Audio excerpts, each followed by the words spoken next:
Welcome back. We're now on to week 6 of DTCC TV. Hope you've had a great week. Hope you've worked hard at your game and made some improvements. First we're going to start with some batting and we'll look at back foot play today. As a junior player, really important to practice your back foot play, because as you move up the older age groups in junior cricket and up into senior cricket, it's something you get really tested at. So it's important to practice at your age now. We're going to start and we'll look at an attacking shot. So we're going to look at a pull shot and we've got 3 focuses today. First 2 focuses are what our feet do. So our back foot is going to step back and we're going to open out that front foot. So that's the base position that we're going to get into, keeping our head forward for balance.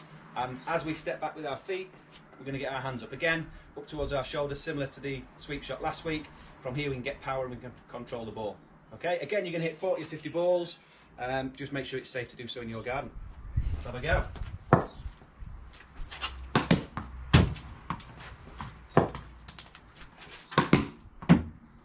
Perfect, over to you and enjoy. And on some bowling, we're going to look at seam position, and in particular we're going to look at some variations for medium or quick bowlers. Okay, if you've got a wind ball or a two-tone ball, that's fine. If it's a tennis ball, whatever you've got. Okay, so we're going to isolate from the elbow and we can work just some wrist just to keep the seam upright. So that's just your normal stock delivery. We're then going to look at an off cutter. So for an off cutter, you can have the same grip, which would be ideal. If you need to spread your fingers a little bit further apart, that's absolutely fine. And we're looking at cutting down on this side of the ball, on the right hand side of the ball. Okay, so this finger will drag down and we're going to look on release so the ball pitches and moves into the right hander.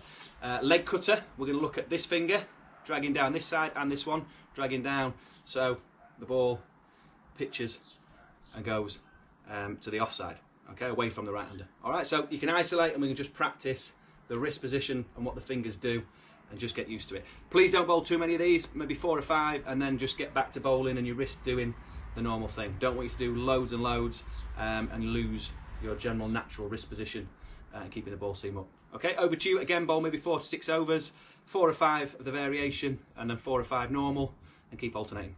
Enjoy. And on some fielding, combines a little bit of fitness in here as well and agility. So we're going to work on the one-hand pick up and underarm throw again.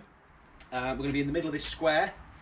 Ideally you've got 4 different colours. If not, maybe some black socks, white socks, pink socks, yellow socks, just so you've got 4 different areas you're going to go to. You need somebody to call out the colours. They're going to call one colour after the other straight away, so you're going to get 4 colours.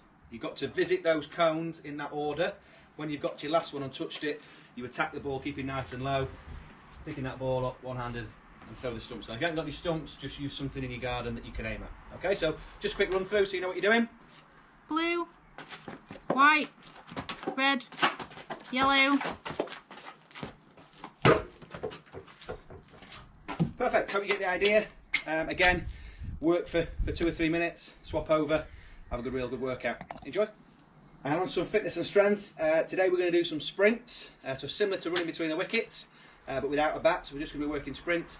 If you think about cricket, when you're running between the wickets, when you're fielding, in particular in the ring, you're working at 100% as fast as you can over a small distance, so anything sort of 10, 15, 20 metres. That's the majority of your work. So today, all you do is sprint from blue, for example, to red, and then back. If you work for, I would say, about a minute, if you can keep that up, sprinting for a minute, that's pretty good.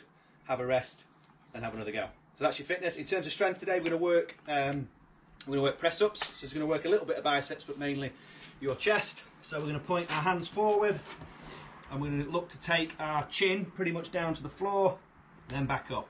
Okay? And you're going to work. If you can do 10 press-ups, have a rest, do another 10, see how many you can get to. Over to you and enjoy. Challenge time. Last week's winner was Natalie. Fantastic work again, Natalie.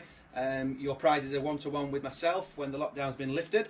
On to this week's challenge, very similar to last week, so it's going to focus on high catching. So we're going to throw the ball up, but this time instead of clapping, we've got to shout as many body parts as we can and touch them, and then we've got to get ready and catch the ball. I'm going to attempt to do heads, shoulders, knees and toes, and then catch the ball.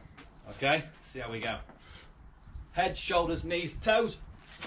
Oh, you dodgy knee. I got it. So you can do any combination you can, but heads, shoulders, knees and toes is 4, and then I catch the ball. Okay, so the ball's got to go up, you've got to shout them and touch all the body parts, and you have got to complete the catch for it to count. Okay, send me your videos in by 8 PM on Friday.